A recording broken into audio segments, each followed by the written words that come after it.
Have you ever noticed something swimming in your field of vision? It may look like a tiny worm or a transparent blob. And whenever you try to get a closer look, it disappears, only to reappear as soon as you shift your glance. But don't go rinsing out your eyes. What you are seeing is a common phenomenon known as a floater. The scientific name for these objects is muscae volitantes, Latin for flying flies, and true to their name, they can be somewhat annoying.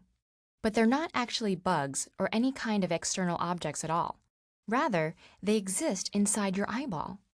Floaters may seem to be alive since they move and change shape, but they are not alive. Floaters are tiny objects that cast shadows on the retina, the light-sensitive tissue at the back of your eye. They might be bits of tissue, red blood cells, or clumps of protein. And because they're suspended within the vitreous humor, the gel-like liquid that fills the inside of your eye, floaters drift along with your eye movements and seem to bounce a little when your eye stops. Floaters may be only barely distinguishable most of the time. They become more visible the closer they are to the retina, just as holding your hand closer to a table with an overhead light will result in a more sharply defined shadow.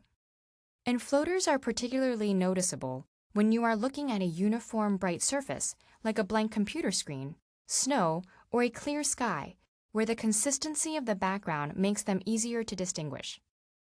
The brighter the light is, the more your pupil contracts. This has an effect similar to replacing a large diffuse light fixture with a single overhead light bulb, which also makes the shadow appear clearer. There is another visual phenomenon that looks similar to floaters, but is in fact unrelated.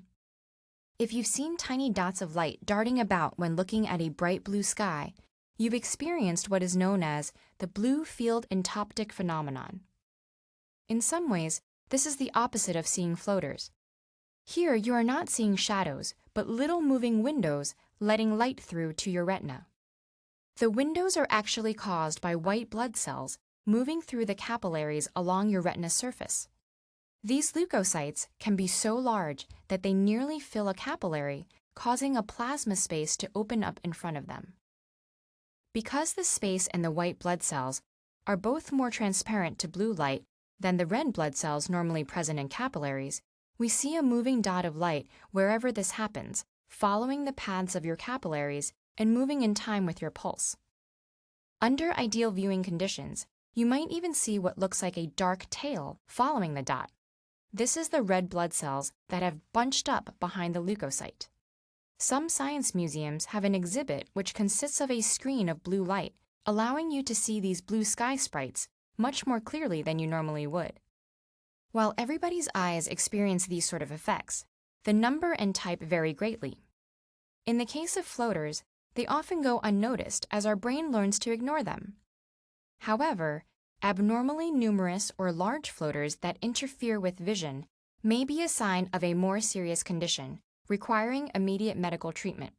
But the majority of the time, entoptic phenomena, such as floaters and blue sky sprites, are just a gentle reminder that what we think we see depends just as much on our biology and minds as it does on the external world.